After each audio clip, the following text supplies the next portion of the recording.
రాబోయే తరానికి అదొక ఆదర్శమైన మార్గం కాబట్టి ఇటువంటి పరదేశ పాలనలో ఎంతోమంది ఎన్నో పోరాటాలు చేసి త్యాగాలు చేసి ఈ స్వతంత్రాన్ని సంపాదించడంలో మరి కృతకృత్యులై అవ్వనప్పటికీ ఒక అహింస అనే ఆయుధాన్ని పట్టుకొని మరి సత్యాగ్రహాన్ని ఆయుధంగా పట్టుకొని ఈ స్వతంత్ర భారతాన్ని స్వతంత్రం సంపాదించిన ఘనత మరి మన పూజ్య బాపూజీది. ఇవాళ జాతిపిత మరి భారతదేశానికి జాతిపితగా ఉండే మహాత్మా గాంధీజీ మరి వారి ఆశయాలు మరి మనం కొనసాగించాలి. వారి నడిచే మార్గంలో మనం నడవలసిన అవసరం ఎంతైనా ఉంది.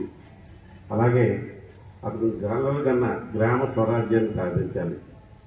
మన ప్రభుత్వాలు మారుతుంటాయి, అయినప్పటికీ ఎవరు వచ్చినా ప్రజాప్రతినిధులు కానీ ప్రభుత్వాలు వచ్చినా మనం గాంధేయ మార్గాన్ని వెళ్లకుండా గాంధేయ ఆశయాల్ని ఏవైతే స్వచ్ఛ భారత్ కానీ మరి గ్రామాలు దేశానికి పట్టుకొమ్మలటువంటి గ్రామాల అభివృద్ధి కానీ ఇవి సాధించాలనే ఆ కుంటాలుగా ఆశయాన్ని మనము కొనసాగిస్తూ ఈ స్వతంత్ర భారతాన్ని ప్రపంచ దేశాలన్నీ 2047 ఒక ఉన్నతమైన దేశంగా, అలాగే ఈ రాష్ట్రాన్ని 2047 ఒక స్వర్ణాంధ్రప్రదేశ్గా సాధించడానికి మనం అందరం కలిసినట్టుగా జాతి మతాలకి అతీతంగా, కుల మతాలకి అతీతంగా మనం అందరం పనిచేసి ఈ రాష్ట్ర దేశ ప్రగతికి పాటుపడతాం అని మరొకసారి ఈ గాంధీ జయంతి సందర్భంగా మనం అందరం పూర్ణంకితం కావాలని కోరుకుంటూ సెలవు తీసుకుంటాం.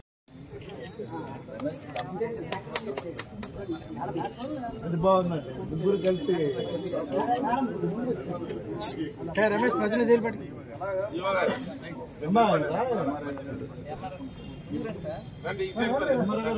మధుగారు జైలు పట్టకండి.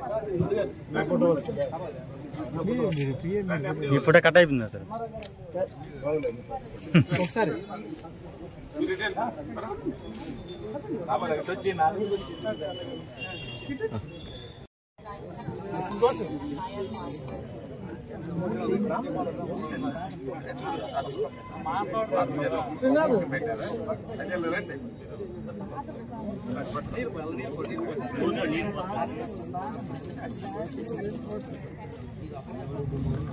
Okay sir.